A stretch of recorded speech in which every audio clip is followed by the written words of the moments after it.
ये सिपाही की नौकरी मेरे बस की तो है नहीं। आप एक काम करो, आप मुझे निकाल दो। वो बोले भाई ऐसा क्या हो गया, ठीक तो है?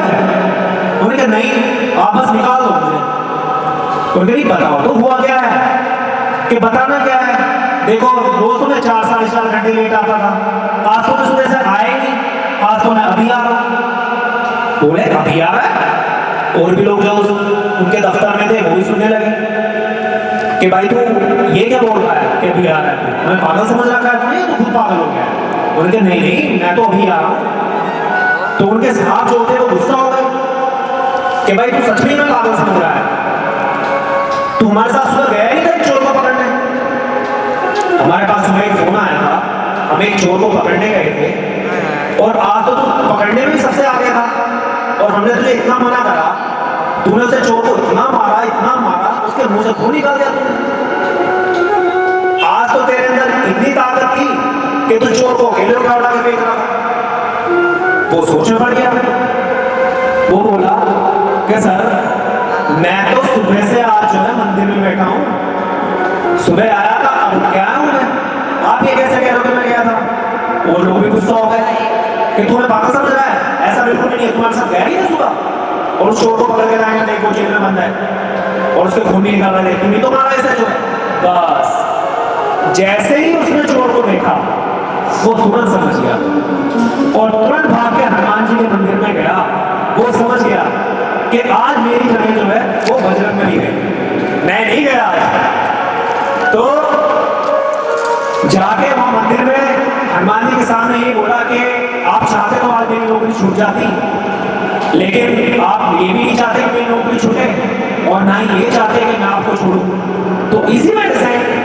आज जो है मेरी नौकरी में मेरी जगह वो आप चलेंगे। तो भगवान जो है, अगर आप भगवान को जो है दिल से अपने चित्त में बैठाएंगे और उन्हें पुकारेंगे तो ऐसा नहीं है कि वो आपको जो है आप जब किसी पीड़ा में होंगे या फिर किसी दुविधा में होंगे वो तभी आपके साथ हैं, वो अच्छे काम में भी आपके साथ रहेंगे और बुरे जब आपके साथ में कुछ बुरा होगा वो तब भी साथ में रहेंगे। और ये जो मैंने आपको घटना बताई है किसी और युग की तो है नहीं, कलयुग की है, ऐसी ऐसी बहुत घटनाएं हैं। तो ये चीजें जो है हम अगर भगवान जी को जो है अपने मन से और अपने हृदय में बसा के रखेंगे तो ऐसा नहीं है कि वो हमारे साथ नहीं रहेंगे, वो हमेशा हमारे साथ ही रहेंगे और हम उन्हें कहीं भी जो है उनका अनुभव वो कर सकते हैं। अब आइए थोड़ा सा राधा रानी के श्री चरणों में एक भजन प्रस्तुत करते हैं। आप लोग भी सब साथ में गाइए और आनंद लीजिए। करके इशारा बुलाए गई रे, करके इशारा बुलाए गई रे, बरसाने की छोड़ी राधा गोरी, बरसाने की छोड़ी राधा गोरी, करके इशारा बुलाए गई रे,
अपना उन्हीं 4 घंटों में जो है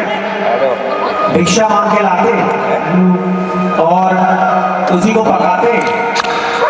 और भिक्षा ग्रहण करते और अपना फिर जो है वो तपस्या में चले जाते। अब जैसे ही वो बूढ़ी माता जी जो है दरवाजा खोलती तो उनके घर का वातावरण जो बहुत शुद्ध हो जाता और एक अजीब सी सुगंधी जो है वो उनके पूरे घर में वो फैल जाती। अब ये सनातन गोस्वामी जी जो है ठाकुर जी को इतने पसंद आ गए कि एक दिन वो जो बूढ़ी माता जी थी वो रात को सोई नहीं थी, तो ठाकुर जी उनके स्वप्न में आए, मदन मोहन जी उनके स्वप्न में आए और बूढ़ी माता जी से बोले कि मैया आपके यहाँ मैंने बहुत सेवा ली और आपकी सेवा में कभी कोई त्रुटि भी नहीं हुई, तो आप गलत मत समझना, मैं आपकी सेवा से बहुत प्रसन्न हूं, लेकिन मैया अब आपके ना ज्यादा दिन शेष नहीं रहे, अब आपके कछुए ही शेष रह गए हैं, तो आप ऐसा करो मेरी सेवा किसी को जो है वो सौंप जाओ। किसके? अब मैया जो दुखी भी और परेशान भी बहुत, भाई किसी को ये पता लग जाए कि आपके दिन बहुत कम रह गए हैं तो जा रहा हूं तो वैसे परेशान हो जाएगा। अब मैया जी ने जो है इस बारे में बहुत सोचा, पहले तो सबसे पहले तो यही सोचा कि ऐसी मेरी सेवा में क्या त्रुटि हो गई कि जो ठाकुर जी ये बोल रहे हैं कि अपनी सेवा जो है किसी और को दे जाओ। काफी सोचने के बाद मैया के दिमाग में ये आया कि आखिरकार जो ठाकुर जी बोल रहे हैं वो बोल तो सच ही रहे हैं, अब कुछ दिनों में जाना तो वही है, तो अब मुझे उनकी जो सेवा है वो किसी को सौंप देनी चाहिए, पर मैंने ये तो पूछा ही नहीं कि किसे सौंपनी चाहिए। तो एक काम करती हूँ कि ठाकुर जी को आज जो है आज अगर स्वप्न में आते हैं तो उनसे पूछती हूँ कि भाई आप अपनी सेवा जो है वो किससे करवाना चाहते हैं। अब जैसी मैया आज रात को फिर से सोई ठाकुर जी फिर स्वप्न में आ गए। अब ठाकुर जी जब फिर स्वप्न में आए तो मैया ने उनसे पूछा कि ठाकुर जी सबसे पहले तो आप ये बताओ कि मेरी सेवा में कभी कोई त्रुटि हुई है क्या, आप मुझसे परेशान हो। तो जैसे ही उन्होंने ये बोला ठाकुर जी बोले कि नहीं नहीं भैया मैं तो आपकी सेवा से बहुत प्रसन्न हूं, आप जो है मुझे 6 से 7 प्रकार के तो आप जो भोजन कराती हैं, 10 प्रकार की आप मिठाइयाँ खिलाती हैं, जाड़े होते हैं आप मूंगफली रखती हैं जला के लड़ाई के साथ, बंद करोगे तो इतनी अच्छी सेवा तो मैं नहीं हो नहीं पा सकता, लेकिन भैया अब जो है आपका जो समय है वो निकट है और आपको कुछ समय बाद बैकुंठ जाना ही है। और सबसे बड़ी बात यह है कि आपके जो रिश्तेदार हैं आपके जाने के बाद में फिर आपस में झगड़ेंगे कि इनकी सेवा हमें चाहिए, क्योंकि उस टाइम पे उनकी ख्याति बहुत थी और काफी चढ़ावा आता था, तो रिश्तेदार जो है वो मेरी सेवा के लिए तो मुझे लेके जाना नहीं चाहेंगे, वो सब लालची है, केवल चढ़ावे के लिए जो है वो मेरी सेवा वो आपके पास लेना चाहेंगे। तो मैं बस यही चाहता हूं कि अपने रहते रहते आप अपनी जो सेवा है वो किसी और को प्रदान कर जाओ। अब मैया पहले तो बहुत रोई, फिर उन्होंने ठाकुर से पूछा कि चलो जब आपकी ऐसी ही इच्छा है तो आप ही बताओ कि ऐसा सौभाग्य कौन है, ऐसा सौभाग्यशाली कौन है जिसे आप जो है वो अपनी सेवा जो है वो प्रदान करवाना चाहते हैं। तो ठाकुर जी बोले कि भैया मुझे और तो कोई इतना पसंद नहीं है, लेकिन तुम्हारे यहाँ एक तो सनातन बाबा जो है वो भिक्षा लेने आते हैं। भैया तुम तो मेरे को जो है उन्हीं को छोड़ते हो, मुझे किसी और के पास नहीं जाना, मुझे तो सनातन बाबा के पास ही जाना है। अच्छा, जब सनातन बाबा भीख लेने आते थे और मैया जब गेट खोलती थी तो सनातन बाबा को केवल मदन मोहन जी की झलक दिखाई देती थी, पूर्णतः उन्होंने भी कभी नहीं देखा था। अब वो एक झलक में ही सनातन बाबा भी इतने विहल हो जाते थे कि आंखों से जो है अश्रुओं की धार निकलने लगती थी, और जैसे बहुत प्रेम करने वाला कोई व्यक्ति हो और वो अपने उसे देख ले, तो वही सब जो है सनातन बाबा के साथ में होता था। लेकिन अब तक उन्हें कभी भी जो है अच्छे से दर्शन करने की कभी सौभाग्य प्राप्त हुआ नहीं था, क्योंकि जो संत होते हैं वो ऐसे घर में तो किसी घुसते नहीं है, तो जैसे गेट खुलता बस थोड़ा सा उन्हें झलक मिलती तो उसी में प्रसन्न हो जाते और विहल भी हो जाते साथ में। तो मैया ने बोला कि ठीक है, अगर आपकी ऐसी इच्छा है तो कल को जब वो सनातन बाबा आएंगे तो मैं उनसे विचार विमर्श कर लूंगी, अगर वो आपकी सेवा लेना चाहें तो मैं जो है आपको जो है उन्हें सौंप दूंगी। अब जैसे ही सुबह हुई, थोड़ी देर के बाद जैसे ही रोज आते थे सनातन बाबा, वो मैया के दरवाजे पे आए। अब जैसे ही वो मैया के दरवाजे पे आए, मैया ने दरवाजा खोला, सनातन बाबा को थोड़ी सी झलक मिली और वो उनके चित्त में फिर से विहलता हो गई। तो जैसी मैया आई, मैया ने भिक्षा दी और मैया ने सनातन बाबा से बोला, अच्छा साथ ही में क्या था, साथ ही में सनातन बाबा जी की तपस्या चल रही थी और वो अपनी तपस्या में हमेशा यही बोलते थे, हमेशा रोते रोते यही कि आप मुझे कब दर्शन दोगे, कब मेरे पास आओगे, मेरे भाई के पास में तो आप आ गए, मुझे कब दर्शन दोगे, या मैं ऐसे बस ऐसे ही मेरा अंतिम संस्कार हो जाए। तो जब मैया ने करके आई और भिक्षा दी, फिर मैया ने उनसे कहा कि बाबा आप पर ना ठाकुर जी की बहुत बड़ी कृपा है। तो सनातन बाबा बोले ऐसा क्या? कि रात मेरे स्वप्न में जो है मेरे मदन मोहन जी आए थे और वो मुझसे बोले कि मैया अब तेरे कुछ ही दिन जो है वो शेष रह गए हैं, तो तू जो अपनी सेवा है वो इन सनातन बाबा को सौंप दे। अब जैसे ही सनातन बाबा ने ये बात सुनी तो उनके तो ये कहते हैं कि जमीन खिसक गई हो पैरों के नीचे से कि भाई भगवान जी खुद ही आके दे रहे हैं कि वो मेरे पास आना चाहते हैं, कितनी बड़ी कृपा भगवान की। अब जब उन्होंने सनातन बाबा जी से बोला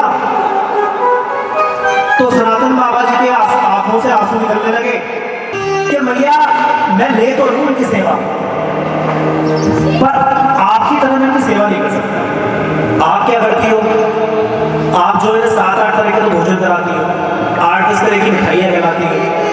जाड़े होते हैं रजाई और अंगीठी में जमा के रखती हो, आपके महल हैं, मैं तो एक छोटी सी कुटिया में रहता हूँ और मेरा तो कुछ खाने पीने का भी कोई ठिकाना नहीं है। आटा लेके आता हूँ और वही मीट के जो टिक्कर बनते हैं उन्हीं से खा लेता हूँ, जो बच जाता है उसे मिर्च में दबा देता हूँ, अगले दिन अपना वही स्वीकार कर लेता हूँ। और ये 5-6 बार खाने वाले, तो मैं इनकी सेवा कहाँ कर पाऊंगा? मैं तो ना तो इनके लिए अच्छे कपड़े बना पाऊंगा, मैं तो एक छोटी सी कोपीन वही पहना सकता हूँ इन्हें, ना ही मेरे घर में इतना बड़ा आसन जितना आपने इन्हें दिया हुआ है। तो मैं चाहकर भी जो है इनकी जैसी जिस तरह से आप इनकी सेवा कर रही हैं, मैं इनकी सेवा कर नहीं सकता। अब इतनी बात जब मैया से सनातन बाबा ने बोली, अच्छा मन में है इनके कि मेरे पास आ जाए, तपस्या भी करना है, प्रार्थना भी करना है कि मुझे कब मिलोगे, अब पता है कि इन्हें मिल रहे हैं, मिलने वाले हैं, तो अब ये भी क्या कर रहे हैं कि ये भी थोड़ा सा वो दिखा रहे हैं कि भाई मैं जो है इस तरह से नहीं कर सकता, क्योंकि वो ये भक्त और भगवान के प्रति बीच में जो एक तरह से क्या तो छोटी सी नोक हो कि भाई तुम अब तक नहीं आए तो मैं भी थोड़ा सा नखरे दिखा लूं। तो वही चीज चल रही है। सनातन बाबा इतनी सारी अपनी परेशान है ज्ञानी मैया से, तो मैया भी सोचने लगी कि हाँ ये तो है, ये तो 4-5 बार तो इन्हें जो है भोग लगता है और मैं कम से कम जो है 3 बार तो मैं स्नान कराती हूँ, उनके कपड़े बदलती हूँ, सब कुछ जो है। तो मुझे भी नहीं लगता शायद बाबा आप जो है इनकी इस प्रकार से जो है सेवा कर पाओगे, तो अब क्या करें? तो सनातन बाबा बोले कि आप एक काम करना, जितनी भी चीजें मैंने आपको ये बताई हैं, आप एक बार ठाकुर जी से पूछ लो कि भाई उसके यहाँ कुटिया है, महल तो है नहीं, और ना ही आपको इतनी सुविधाएं मिलेगी उसके यहाँ पे। अगर इन सब चीजों के बावजूद भी आप उनके यहाँ जाना चाहते हो, सनातन बाबा के यहाँ जाना चाहते हो, उनसे सेवा करवाना चाहते हो, तो ठीक है मैं ले लूंगा। तो मैया ने पूछा ठीक है, मैं एक बार जो है आज रात को स्वप्न में आएंगे अगर, तो मैं उनसे एक बार और पूछ लूंगी। अब रात हुई, रोज की तरह वही उन मैया के स्वप्न में जो है फिर से ठाकुर जी आए, मदन मोहन जी आए और मैया से बोले कि मैया क्या हुआ, आपने जो है मेरी सेवा दी नहीं उन्हें। तो मैया ने उन्हें सारी चीजें बताई कि देखो यहाँ तो क्या होता है कि यहाँ तो मैं आपको जो है 3 बार तो स्नान कराती हूँ, आपके वस्त्र बदलती हूँ, जाड़े होते हैं रजाई मिलती है, अंगीठी मिलती है, सब कुछ मिलता है, 10-10 तरह के भोजन मिठाइयाँ सब कुछ मिलती हैं। वो बाबा तो सिर्फ ये बोल रहे थे कि मेरे यहाँ तो सूखे ठीक कर देने, और ना ही सिंहासन मिलेगा ना ही कुछ, वो एक कुटिया बना के रहते हैं अपनी जमुना के किनारे पे, और जब बाढ़ आती है तो कभी कभी तो वो कुटिया भी रह जाती है, बेचारों को पेड़ के नीचे रहना पड़ता है काफी समय तक। तो इतनी सारी समस्याएं हैं उनके यहाँ पे। तो अगर आप चाहो तो आप, जब तक मैं हूं मैं तो आपकी सेवा करती रहूंगी, उसके बाद जो भी रिश्तेदार लेना जाना चाहेगा, सब सुखी संपन्न है तो वो ले जाएंगे। ठाकुर जी ने बोला कि भैया मुझे ना ही तो 10 तरह का भोजन चाहिए, ना ही मुझे अलग अलग तरह के कपड़े चाहिए, लेकिन मैं जाऊंगा तो बस सनातन बाबा के लिए जाऊंगा, मैं किसी और से जो है अपनी सेवा नहीं कर पाऊंगा। अब इतनी बात होने के बाद मैया ने बोला कि ठीक है, मैं बाबा से जो है एक बार कल बात कर लूंगी, और आप चाह रहे हो तो आपकी सेवा वो बाबा को जो है दे दूंगी। अब जैसे ही अगली सुबह हुई, रोज की तरह फिर सनातन बाबा जो है मैया के दरवाजे पर जो भीख लेने पहुंचे, गेट खुला, मैया जो है सनातन बाबा को भीख देने आई। अब सनातन बाबा ने फिर वही थोड़ी सी झलक देखी, फिर वो बड़े बेचारे कि मैंने इतनी सारी शर्तें रख दी। अब जैसे किसी की शादी हो रही हो और लड़का लड़की पहली शर्तें रखते हैं कि भैया ऐसे ऐसे ऐसे करना, हम तो ऐसे रहते हैं, देख लो निभा पाओ तो लड़की लड़का पहले मना कर दे। तो उनके मन में ये विचार आने लगा कि ठाकुर जी के सामने मैंने इतनी शर्तें रख दी, क्या पता ठाकुर जी का मन बदल जाए और ठाकुर जी ना आए हमारे पास में। लेकिन अपनी भक्ति पे उन्हें इतना विश्वास नहीं था कि नहीं, ऐसा नहीं है कि ठाकुर जी ना माने। अब जब बाबा आए तो मैया ने उनसे बोला कि रात मेरे स्वप्न में ठाकुर जी आए थे, मदन मोहन जी आए थे, और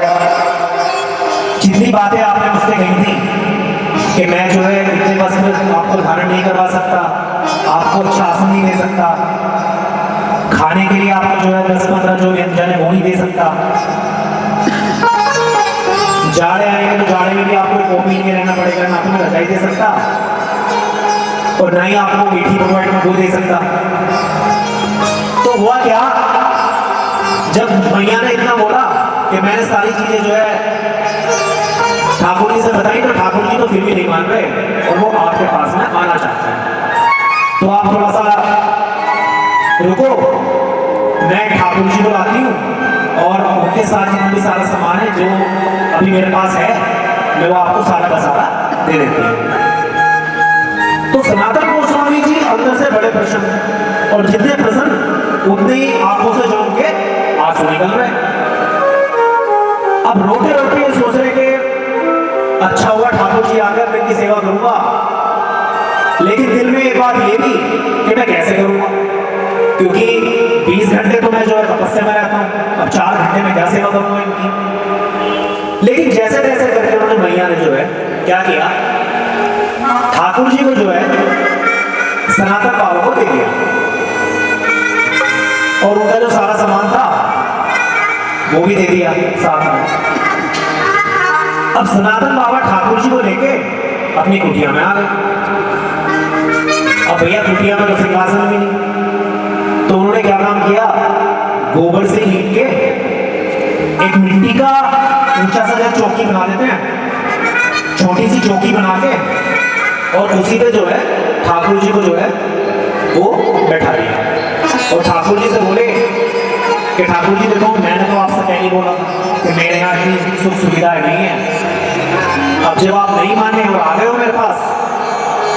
तो मेरे पास तो सिर्फ यही सिंहासन है,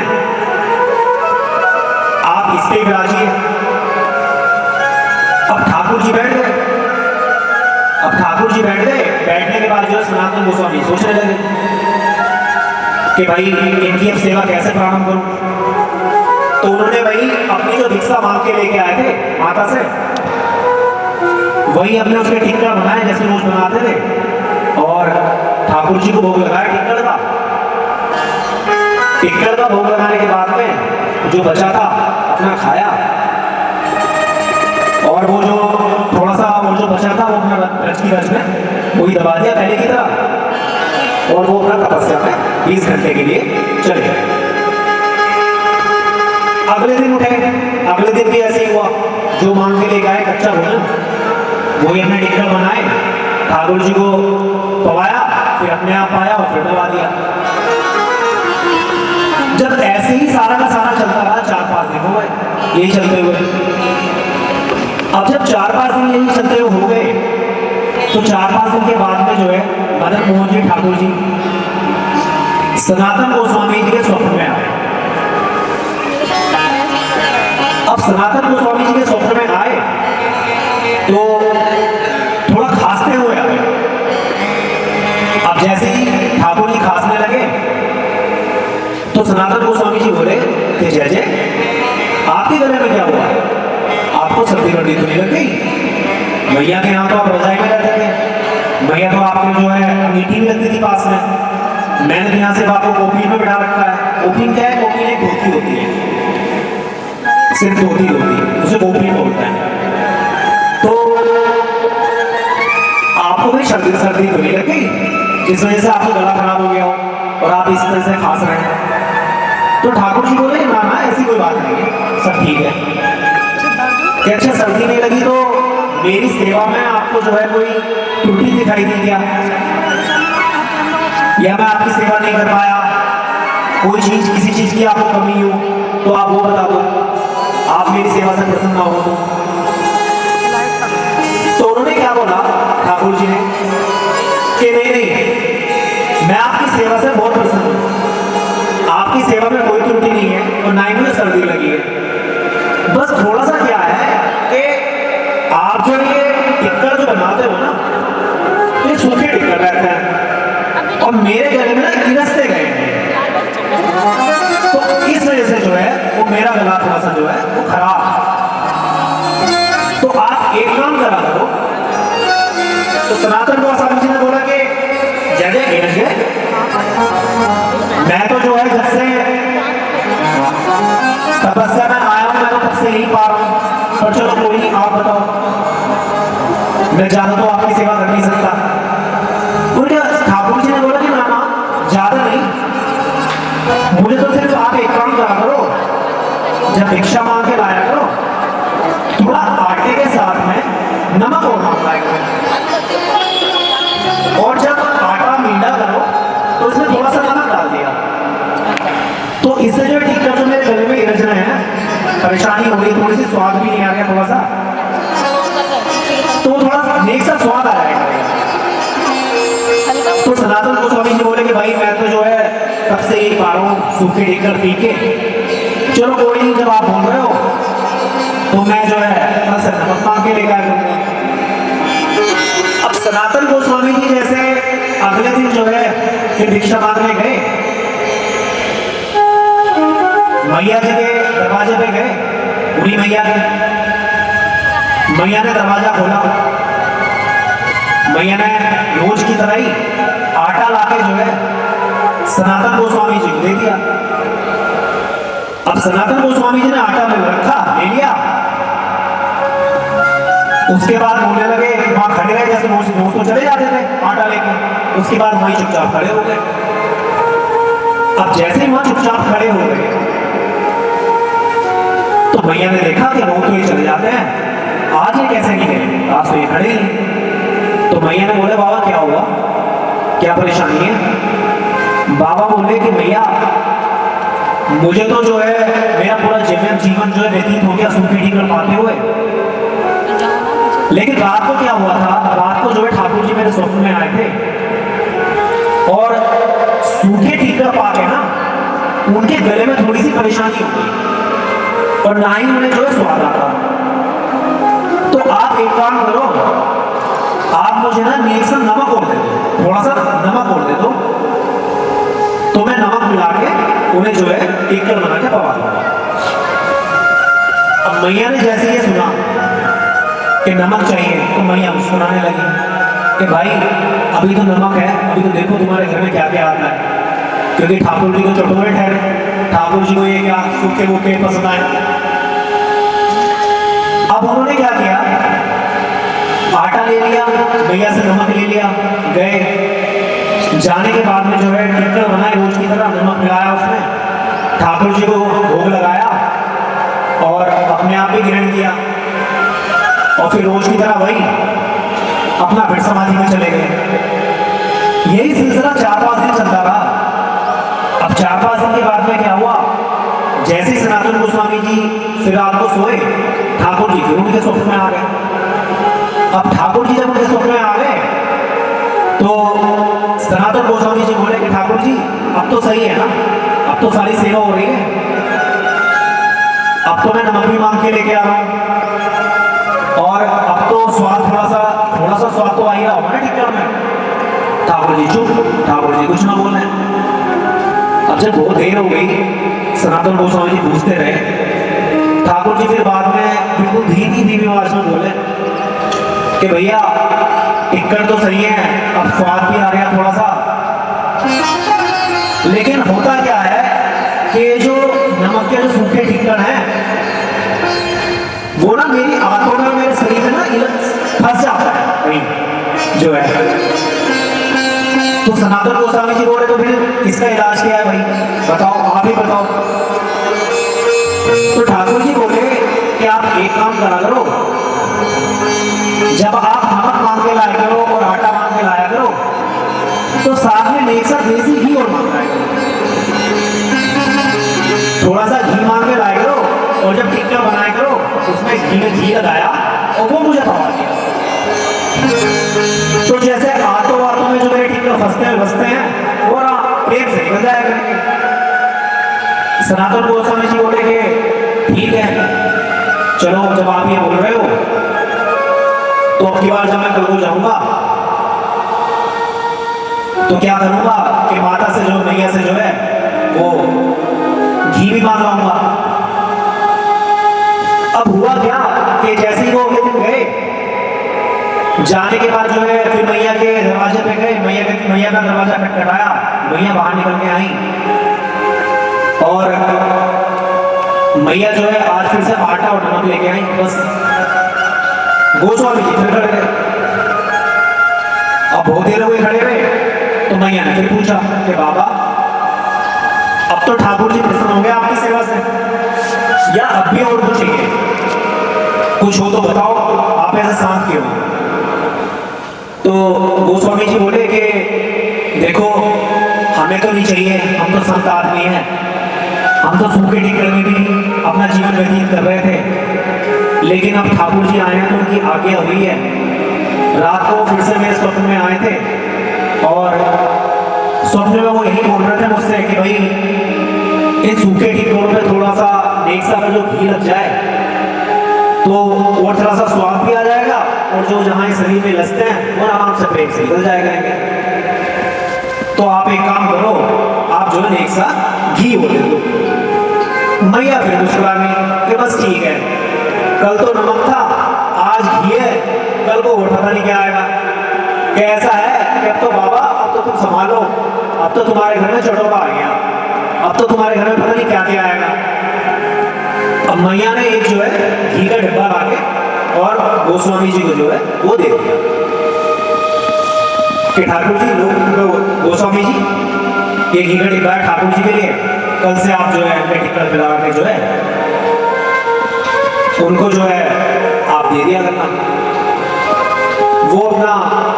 लेकर के जो है अपना आ गए। अब आने के बाद में उन्होंने अपना जो है फिर से टिक्कर बनाए। टिक्कर बनाने के बाद में जो है नमक मिलाया उसमें टिक्कर में, आटे में जो है फिर टिक्कर बनाए और उसमें एक सा घी लगा के, थोड़ा सा घी चुपड़ के और ठाकुर जी को भोग लगाया। ठाकुर जी को भोग लगाया, भोग लगाने के बाद में खुद भी पाया। तो गोस्वामी जी बोले कि यार कुछ भी कह दो, मैं भी जो है पहले से जो सूखे टिक्कर पा रहा हूँ, लेकिन घी वाले और नमक वाले टिक्कर में है तो स्वाद ही। मतलब ठाकुर जी की वजह से जो बाबा थे, देखो ऐसा होता है कि स्वाद भी जो संत लोग होते हैं ये ऐसा करते हैं कि इनकी जो भक्ति होती है, इनकी भक्ति में बिगड़ ना पड़े। तो ये सारी चीजें ऐसे करके चलते हैं कि जैसे आप, अगर जो वही वाली बात है कि आपको जैसे आप भगवान की पूजा में बैठे हो, हम लोग जैसे बैठते हैं और भगवान की पूजा में बैठे बैठे हमारा मन करने लगा जलेबी खाने का, क्योंकि हमारी जीभ को जो उसका टेस्ट पता है, उसका स्वाद पता है। थोड़ी देर में मन करने लगा गोलगप्पे खाने का, तो भगवान में तुम्हारा मन लगा नहीं। तो ये जो संत होते हैं ये क्या करते हैं, ये सबसे पहले अपने जो स्वाद होता है ये उसी चीज में जो है अपना वो करता है, ये स्वाद को क्या करता है, ये ऐसी चीजें खाते हैं कि केवल इनका जो शरीर है वो भक्ति के लिए जो पोषित रहे। सिर्फ आप ये कह दो कि पेट भरने के लिए, जिससे ये अपना भक्ति कर सके, बाकी इन्हें कोई स्वाद की कोई चिंता नहीं रहती। तो ऐसे ही सनातन गोस्वामी जी का था, वो पहले से बेचारे अपना सूखे टिक्कर खाते थे, लेकिन जब से जो है वो घी और नमक वाला जो खाना शुरू करा तो उन्हें पसंद आने लगा। फिर उन्होंने सोचा कि अगर मैं भी इस तरह की चीजें खाने लगा तो शायद मेरी भक्ति में विघ्न पड़ जाए। तो उन्होंने बोला ठाकुर जी से कि ठाकुर जी कल को जो है मैं